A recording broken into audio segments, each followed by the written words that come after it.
Welcome to a fantastic edition of Rebellion's educational series. I'm here with Associate Professor Jim Liew, brilliant friend of mine from Johns Hopkins, who's going to come on and tell us about Bitcoin and what we can expect in the future. Thank you so much, Professor. Of course, Alex, it's an honor to be here. I watch your videos. I think it's so much fun. You have such a diverse set of knowledge and interests, right? Across, military ships and history. And I find myself spending too much time watching your videos. You're too kind. I love to learn, and whether it is military, blockchain, or robotics, I find it all interesting. I noticed that you're starting to move a little bit more into like blockchains and cryptos, right? I know that you have a lot. I still don't have the knowledge you have yet, and I still. Yeah, I'm gonna explain it to you. I don't even know if Bitcoin's a buy or a sell, and I've been working on it, and I know you're very bullish on Bitcoin. Where do you see it going in the next few years? No, absolutely. So 2025, where's Bitcoin going to be? Oh, 2025. Well, let's talk 2022. Let's see, by the next year, okay, you can write this down, right? I think Bitcoin is going to hit about 100,000 next year. Okay, why do I say that? Because we're all set up. Everyone kind of understands Bitcoin now. We have our Coinbase wallets. We're starting to understand how to sort of do these transactions. You have a couple of catalysts here where people are going to try to do very large exchanges, right? And I think that's going to be excellent. The other thing is, in the context of the world, there's some nations that are getting scared about blockchains. And so this is where the US can really just say, hey, look, let's lead this charge. We have a lot of cities like Miami and New York and Silicon Valley and whatever going bullish into this stuff. The other thing that I think that's important to remember is it's just technology. What crypto wallet do you use? So I have Coinbase because I think it's safe, right? And I also use MetaMask. And I also sometimes will trade on Binance US, right? I think these are pretty good platforms. Have you looked at the Winklevoss's offering? Absolutely. I think they're definitely legit. They're playing the long game, which makes me very happy, right? And they're working with regulators. That's exactly how you should do this, right? Take a long view. And the way to think about this is in 92, 93, 94, if I told you to do email, you'd be like, what is that the new thing? And then we fast forward to now, of course, it's the new thing. Everybody does email, right? And it's going to play out the same way, right? Right now, we asked some early adopters, they're very bullish on, cryptos and so forth. And then if we fast forward ourselves into 5 years or 10 years, everybody's going to be sort of, cryptos and blockchains and digital transactions on the internet are going to be just like email, right? So that's something to think about. Do we know who's going to win? Remember back then in the email, right? You had Yahoo, you had Hotmail. We didn't know who was going to be the winner, right? But we knew that is something that's very important.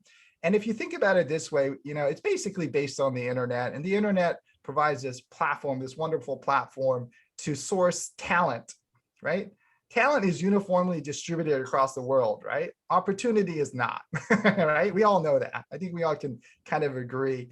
Now, what is an email? In 1999, America Online had 25, 30 million American subscribers, and they owned the market. Why do you think they lost the entire market?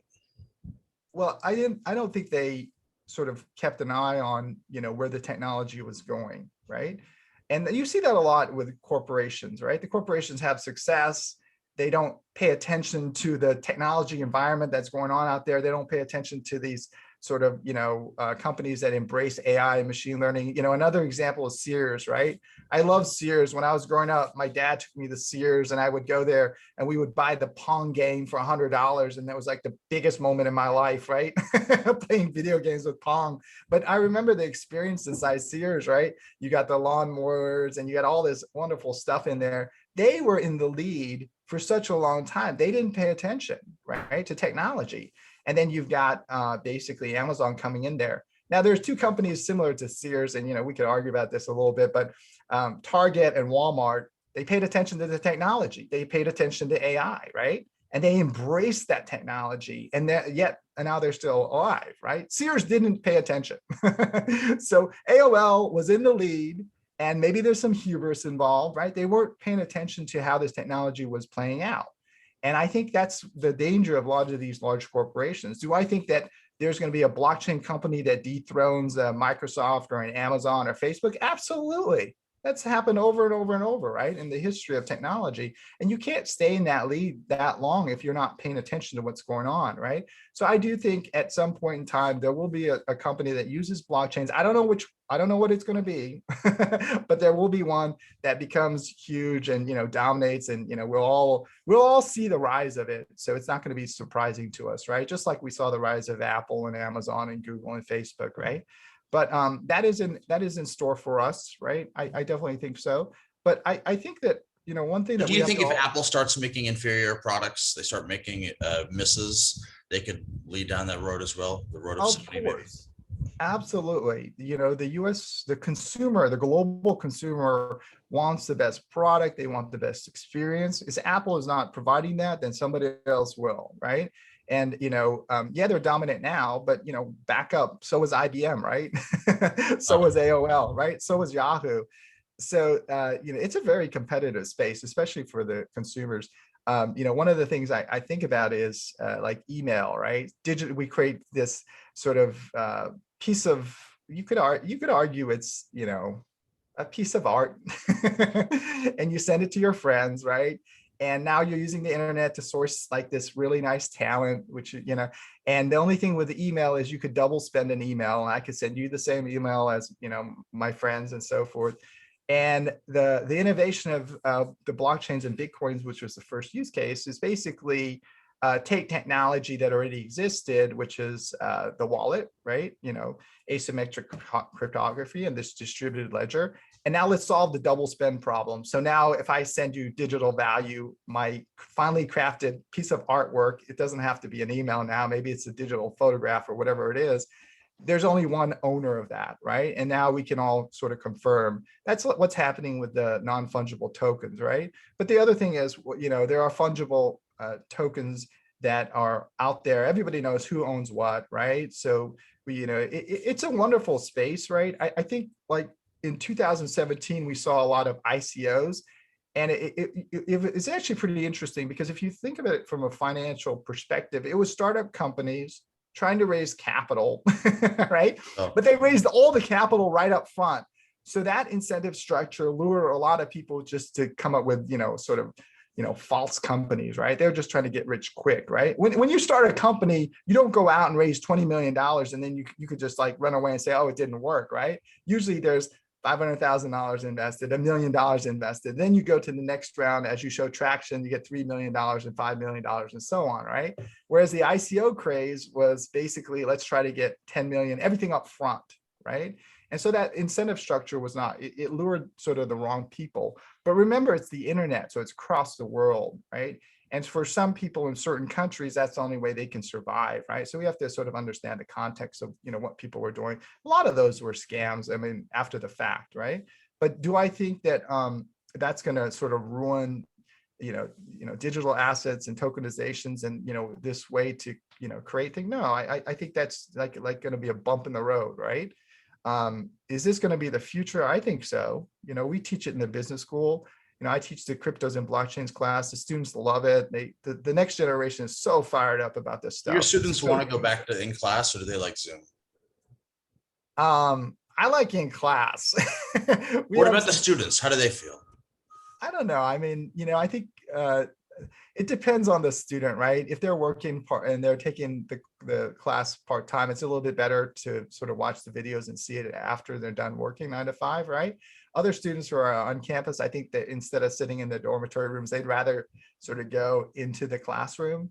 And, we're following Hopkins's policy, and, we may go right now. It looks like we're going to go in the fall semester, onto the campus, into the classroom, but we'll see, right? Because, you never really know in these days, but it looks pretty promising right now, especially in Maryland, right? How about you guys? I know you're teaching. What's the? It does look like we'll go on campus at Cornell. So yeah, that's good. I think that's good. I think we lose something through the Zoom meetings, quite honestly.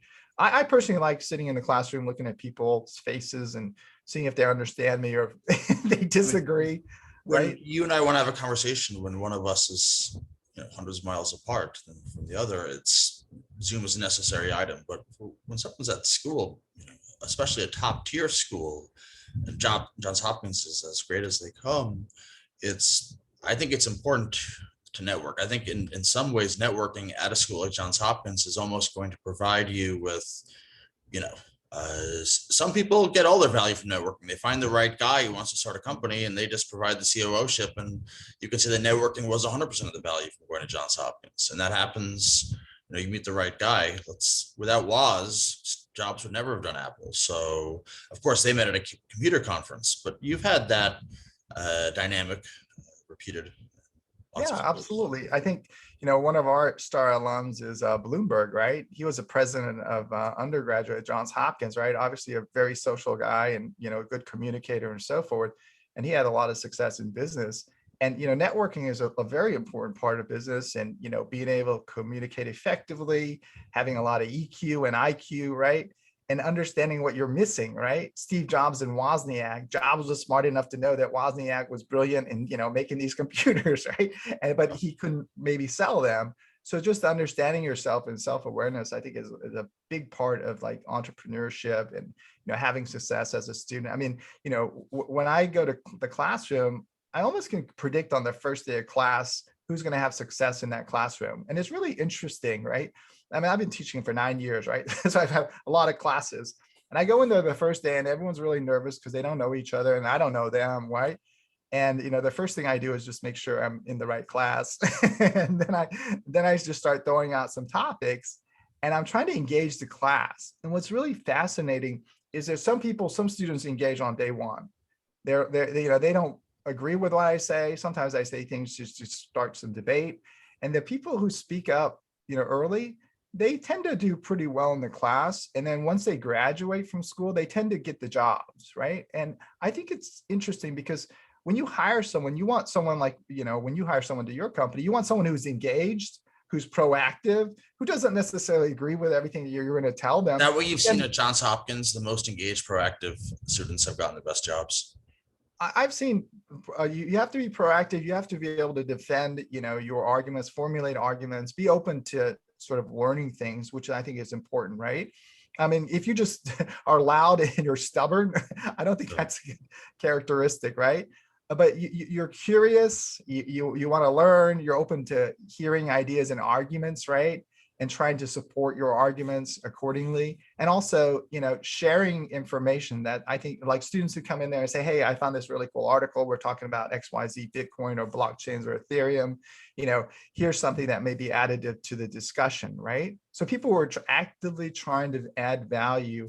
I think those are the students, once they graduate, they tend to, sort of definitely get jobs and have success in their careers. The other indicators, I think, like students who create their own clubs or have some leaderships in these clubs, right? They tend to be the ones who do well too. But with that said, there's some students who are very quiet and who just crank it in terms of the GPAs, right? And they get into the companies by their pedigree and GPA and so forth, but I don't know how far they go, honestly. And some students are shy and maybe they become less shy when they get a little bit older, right? So each student is their own sort of, unique person. And it's hard to say, do X, Y, Z, and you'll have success, right? I think every student wants to hear from the professor, Alex, what do I do to have success? And they just want to know, you do this and you do this and you do this. Yes, grade is important, right? Yes, networking is important. Yes, being involved and being passionate about certain things is important. And it's a combination of all these things. And the other thing that I think, at least for the Ivory Tower, we have, times that students can develop themselves, which is great, right? Because I'm sure you've seen some students who started out, very shy, but by the time they're done with their business school career or whatever, they become a little bit more out of their shell and, they can, develop other skill sets beyond just academic skills. But in the business world, as you know, right, it's more than just pure academics, right? And I think you got to also be able to have a good time because people want to work with people that they like. If you're going to go in the trenches and work really hard, you want to be there with people with, fun attitude and they understand, that sometimes it's just work. You just got to do the work, right? Um, No, this has been great talk, Professor. I've got to jump slightly here and go to sure, Ethereum. Do you have a view on Ethereum? of course. Okay, so I teach the cryptos and blockchains class that I keep trying to make it better and better. So the first thing I have to do is I have to teach the MBA students in the next, in the fall, how to launch their own token. So Remax is this platform, Ethereum platform, and you can sort of code in Solidity, right? And so I have two daughters, Sophie and Catherine, and I forced them to launch their own digital token. I made them code it up and compile it and deploy it on the test net, and then they had to give it to each other, right? Because you set up this MetaMask, and I was like really curious. One of my daughters, one's 12, one's 15. How much are they going to give of this fictitious token to each other, right? They launched it with like I don't know, 18 million. They gave each other like 100, and I thought it was pretty funny. So launching your token, it will be one part of what the students do, and I'll have them trade it around. The other part is actually launching like an NFT. So this is the ERC 721, right? And this is a little bit more difficult because you got to mint this thing and you got to sort of bring in this interplanetary file sharing system, right? But then that kind of opens up something really interesting. And I'm just going to tie this back to email, right? So we have the internet.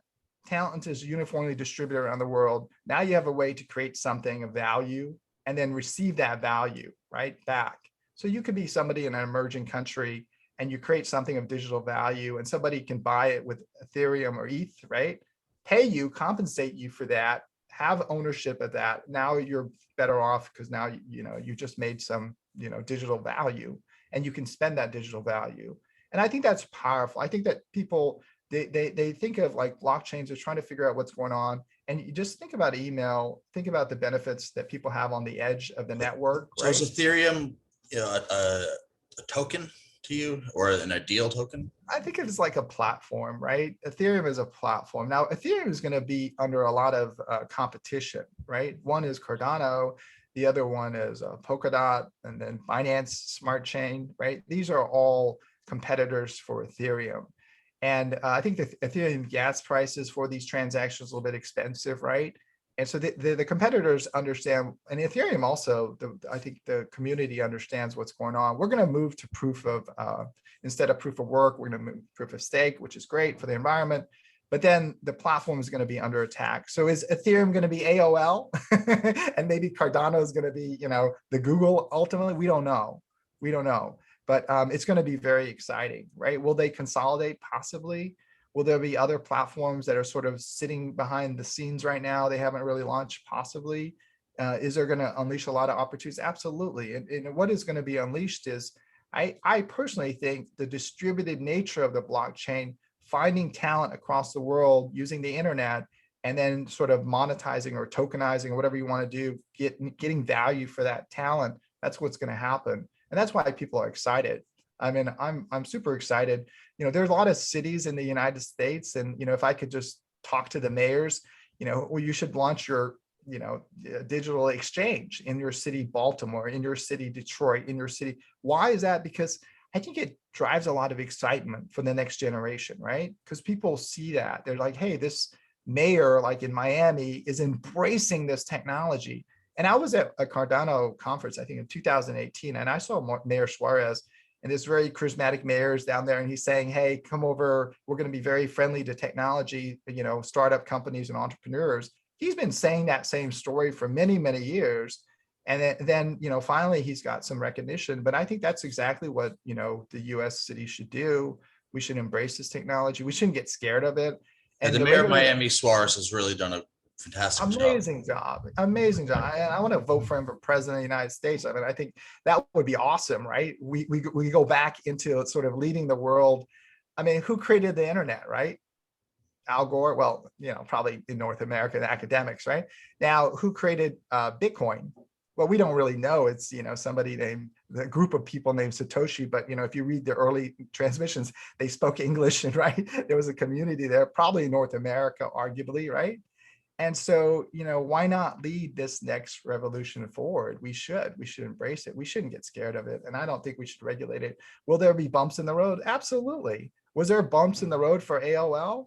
Right? Yeah, of course. Right. But can we sort of solve it and work together? Yeah.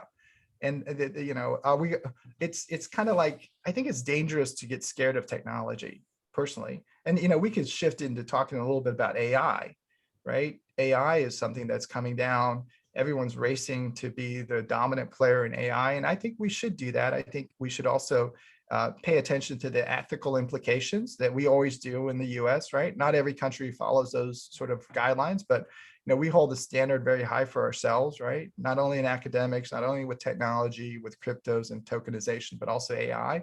I think that's the right approach. And I think that's the approach that's going to, it's very scalable, and it makes a lot of sense to me, right? If you're the ethics of AI for me is still very vague. I'm not sure how I feel about it.